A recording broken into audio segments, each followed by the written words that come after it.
This lecture summary was brought to you by KidSense Media. I need to let you know that the sensory processing, which is the 7 different sensory systems that we have, the touch, taste, sight, sound and smell, but also body awareness and movement, give us information about our body and about the world around us. And this is what then allows us to actually tune in and pay attention. When your sensory systems, which are the first things that develop in little people, are off, their ability to learn and master new skills is problematic. So these are absolutely the foundation skills to learning. We see this happening in little people, where what do we have to do for some kids who are infants? We have to put them in the car and drive around endlessly to calm them down. And some kids are super sleepy, so what we're doing is actually trying to wake them up so they're ready to actually engage and giggle with you. So we see this kind of stuff even in infants, but it becomes more obvious when kids get to kindy and the demands on them increase, particularly in a fantastically chaotic and noisy environment.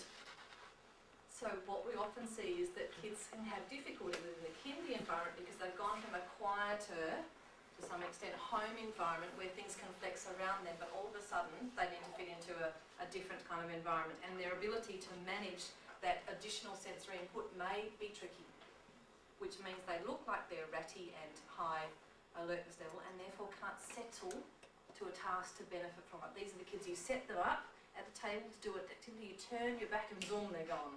So what's important to know is that this ability to be alert to things requires a whole pile of strategies we assume are just naturally in place. One of those things is the ability to actually tune into the relevant information, which also means you tune out the irrelevant. So it means that when you're sitting in your classroom, you can tune out the garbage truck that's gone past and the kids that are in the hallway outside, or the people that are rustling their papers, or the heater next to you. You know which bits to tune into and which ones to tune out.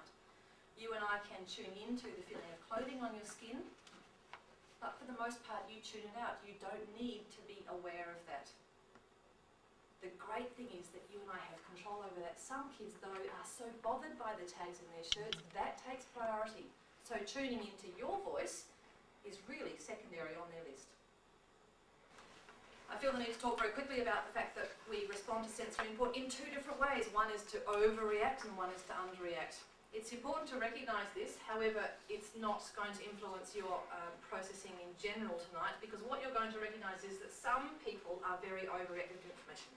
They have just a little bit of paint on their hands and they're crying blue mood and get it off, I need to wash my hands now.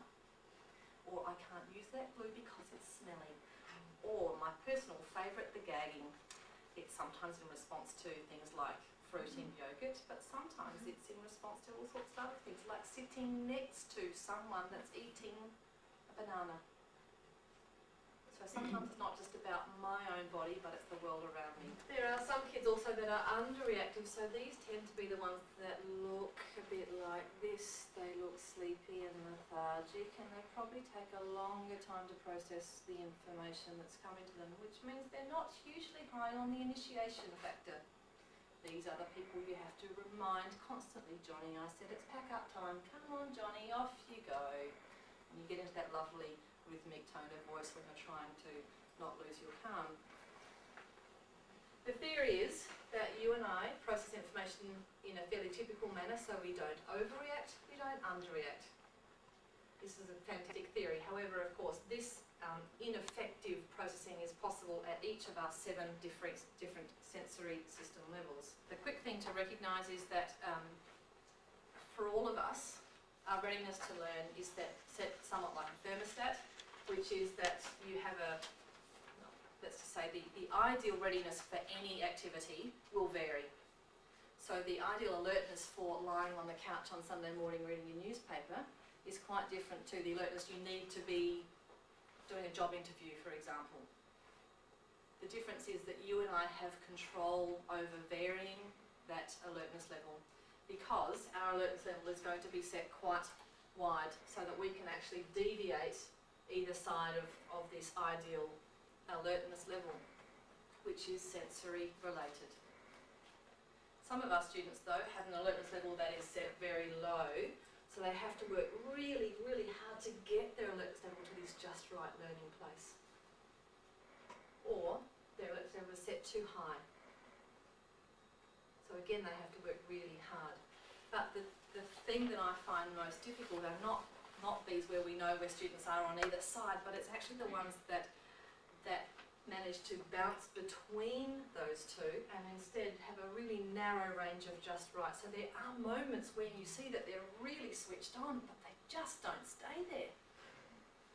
So this is what the engine program that we're talking about tonight is all about. How are you going to identify what strategies to use to actually broaden that alertness, that just right alertness level?